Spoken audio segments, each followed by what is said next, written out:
everybody, this is Robert Burke, and today we are going to be talking about a game that I kickstarted quite a while ago called Fief, France 1429. This game is by Academy Games, and the Kickstarter, it's the most money I've ever spent on any Kickstarter because I got all the kind of add-ons. There were metal coins that you could add on that I thought were great, and I'm glad that I backed it with those coins. Also, there's plastic buildings that were an add-on that I backed, and I'm really glad I've gotten those as well.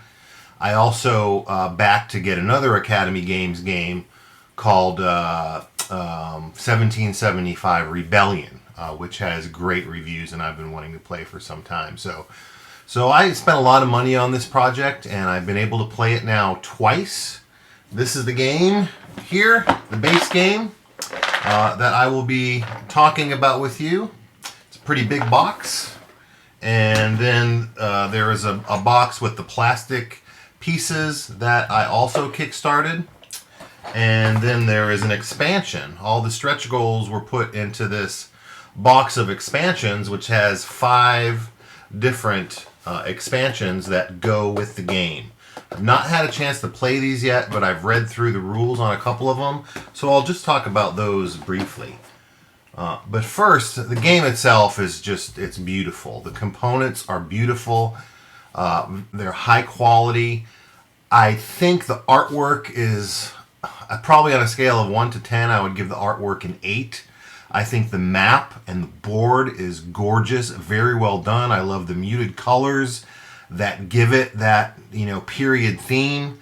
Makes you feel like you're part of the time where the game is taking place. The game is very historic.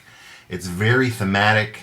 A lot of the character art is very well done, but some of the art isn't fantastic. Like even the cover art here, some of the figures, just the detail isn't there as much as I would like to see, so I think the art could have been a little bit better in the game, but I think the art is very good. I'm very picky on art when it comes to games because I have a kind of an art background, so I really kind of critique art sometimes more than the game, which I know is weird, but I think the art is very well done. I like that it's painterly, that it looks like real paint. I love that in my games. So I think the art gets an 8 on a scale of 1 to 10. The components probably get a 9.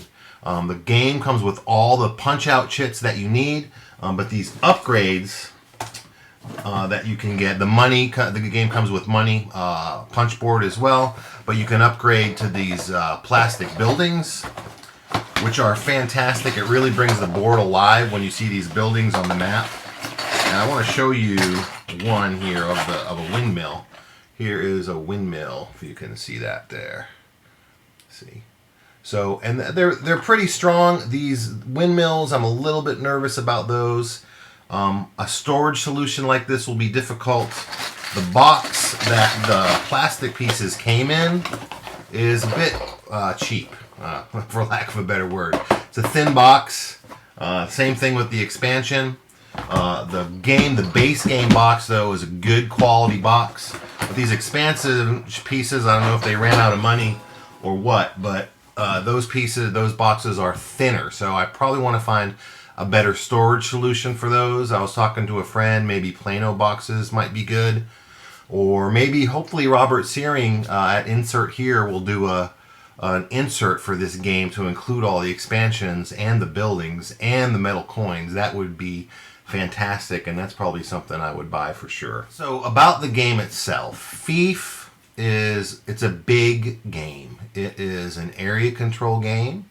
It takes place in France in 1429, as the title says, and you are basically a family of lords. You are drawing cards to gain actions. You are drawing cards that could have negative effects on some of the players, including yourself. And you're drawing cards of family members. So if you draw a Lord card, you can play that card to your board, and you have 4 spaces, and the people that you draw represent your lords. Those are lords who you're going to put in into your fiefdoms. You're trying to gain enough land, gain enough control to buy a fiefdom. If you can buy a fiefdom, that lord will get a title and you will get a victory point. You only need 3 victory points to win a game of Fief. You can also take the religious route and have one of your family members become a bishop, and they can elevate to a cardinal and even up to a pope. If you get enough support from the other cardinals and religious that are in the game, you can be elected pope, and if you do that, you also earn a victory point. Other way to earn a victory point is if you become king. There is a way to be voted king of all the lands. If you can get enough support from the other fiefs and from the lords that you are in control of, you can be elected king, and that is worth a victory point. You only need 3 victory points to win the game, or, and this is what makes this game really awesome in my opinion, is you can really ally with another player through marriage. So I could marry one of my male non-religious lords to a female lord of another player, and now our families are bonded through that marriage, and we're allied, so we can win a shared victory. To win a shared victory, you need 4 victory points. Now, what's so great about this is, as an area control game, there are different fiefs that you could take control of, and also bishoprics, which overlap the fief. So a bishopric might include 2 or 3 different fiefdoms. When all the towns in that bishopric have control, somebody controls them, one player or multiple players, then there's an election held for a bishop of that bishopric. So you've really got to kind of look at who has bishops, who has votes, who's good allies are, how many victory points people have, and then you want to make those marriage alliances to try and win the game. If you see an opening where if you team up with somebody, you have a good shot at victory, that tends to drive those negotiations and those alliances. Conversely, maybe you see something else open up, but you're tied into a marriage. There's ways where you can assassinate the husband or the wife, or you can annul the marriage if you get the blessing of the Pope. So the way the area control and the mechanics drive the diplomacy and the negotiation in this game is what make it brilliant. I love how it works that way. Each player has diplomacy tokens as well, and you have to spend a diplomacy token if you want to trade cards or money with another player, and you can speak to them in private, and you're timed for 3 minutes. So, I mean, you can negotiate around the table as usual. If you want to have a private conversation, try to have a marriage, or you want to, work together to backstab somebody else, or maybe you just want to, maybe you just want to bluff somebody to think that you really want to work with them when you really don't. You can play one of these diplomacy tokens to talk to them secretly, and you can even trade, cards and money.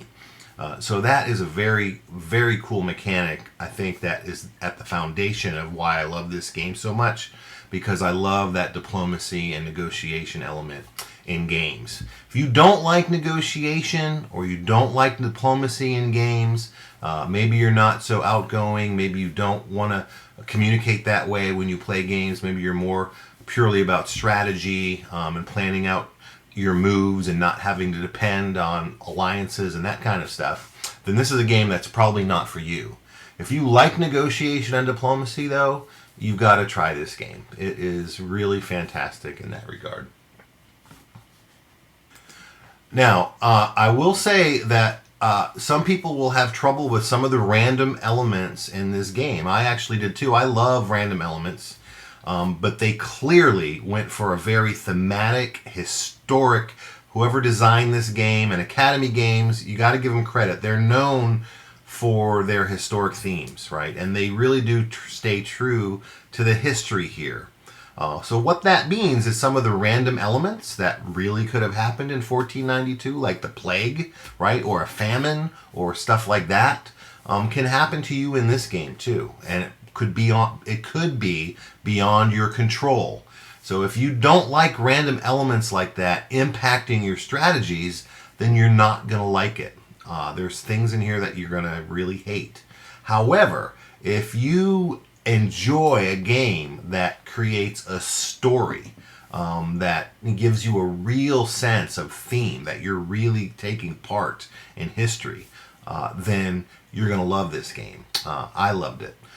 My first game, I'll give you an example. There's 2 cards in the game. You flip cards. If you draw a black card, you've got to put it face down. And then when those cards are resolved, these are disaster cards, you roll a die, and that die tells all the players which bishopric it's going to impact. So they're all labeled from 1 to 6. So in the first game I played of this, I had a bunch of lords and a bunch of armies and a bishopric. I owned that. I actually owned that bishopric, and the plague card came up, and it rolled my bishopric. And then you lose half your armies, which hurt bad. But then you have to roll for every lord there too. And on a 3 or under, that lord dies. So all my lords died, and I lost half my army. So up until that point, I thought this was the best game I ever played. But then that happened, and it kind of changed my view. I got angry. I didn't like not being in control or being able to reduce the impact of that. Then the next round it happened again, and I was plagued again. And then the third round, I got a famine. Right? So 3 times in a row, I was hit hard by random events I couldn't control. But I'll tell you, I was able to win a shared victory in that game still. So can I say it was overpowered? I probably can't. And when I played it the second time, the plague card didn't come up at all the first time the first time we went through the deck. The second time it came up once, and it didn't impact anybody hardly, because we rolled a fief that had only a couple armies in there, and they were separate, and there was no lords there, so it didn't really hurt anybody. So I'm not sure if I'm willing to say that those plague cards are unbalanced. If you really hate them, I think you could take them out. However, those plague cards that came up and hurt me in that first game, even though as a player I didn't like it, after the game was over and you think about the game, you realize how much fun that was. How those plague cards played in to the narrative that this game was bringing us through, to really experience what it would be like if you were trying to, strengthen your fief. And got hit with something like the plague that really happened. So very historic and very fun, right? At the time, you don't like it, right? But afterwards, when you think about it, you're like, wow, that was really fun, because everybody's laughing and oh my goodness, because you were doing so well, and all of a sudden you're knocked back down, and I had to change my strategy and ally with somebody else. And I was still able to get a shared victory. The second game, I kind of stabbed somebody in the back and broke up a marriage and married the person I thought I could win with, and he ended up backstabbing me, and I ended up losing the game because I made the wrong choices. Right? So that was on me. That wasn't the randomness. That was my strategy that was wrong on the second game. But again, the way it plays out was wonderful. It was just a fantastic story, and we laughed so hard, and we had so much fun negotiating and going back and forth. Really incredible. I think the tempo, there's been issues with us on the tempo of this game. It starts really quick and then it starts to drag, and but I think but we're referring to the rule book a lot still, because there's a lot of rules, and I'm not gonna go through all the rules in Fief. I think Rodney Smith did a great tutorial you can watch, or the rules are available online now. You can read them. There's a lot to this game. It's very deep. Lots of things that can go on. Tactically, with your military units, politically, with your religious, with your alliances and diplomacy, all kinds of stuff. So I'm not going to get into that, but just tell you what I feel, who this game is for and who it may not be for. So bottom line, if you love diplomacy, if you love area control, if you like backstabby stuff, if you don't mind a little bit of randomness mixing things up, then Fief is a must-try for you.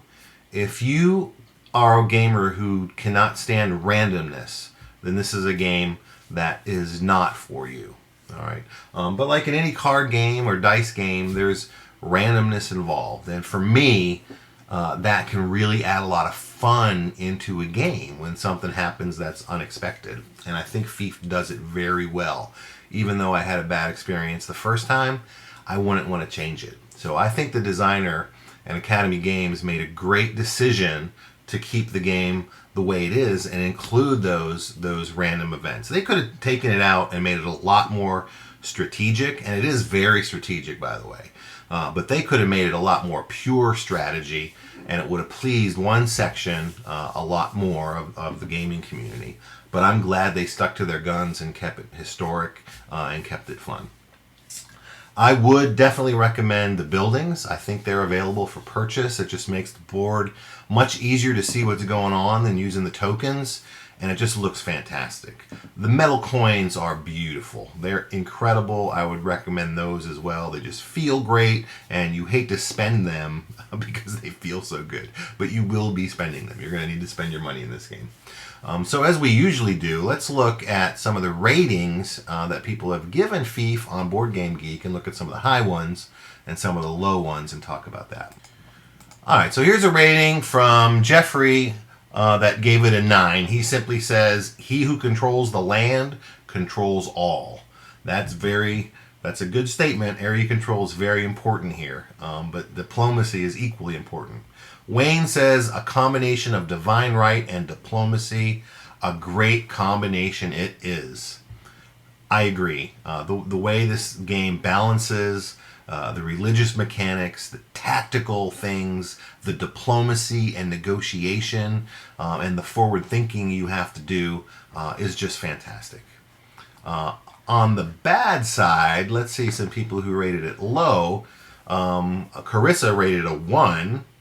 Which is the lowest rating you can give it, and said, "I want my 4 hours back. I was excited to play the game after seeing such well-constructed components. You assume when such thing goes through creating the look of the game, the rules would follow suit. However, this was not the case. The randomness ruined the game, and in my opinion, and made the decisions irrelevant to the outcome of the game.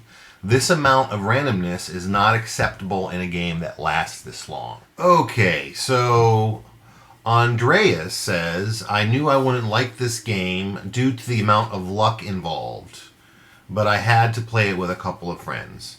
However, I wouldn't have thought that it's that bad. This is completely luck-based. In the first round, 2 or 3 of the players lost their lord and troops within the first turn just because the cards came up that way. A complete waste of time. You're better off playing Monopoly."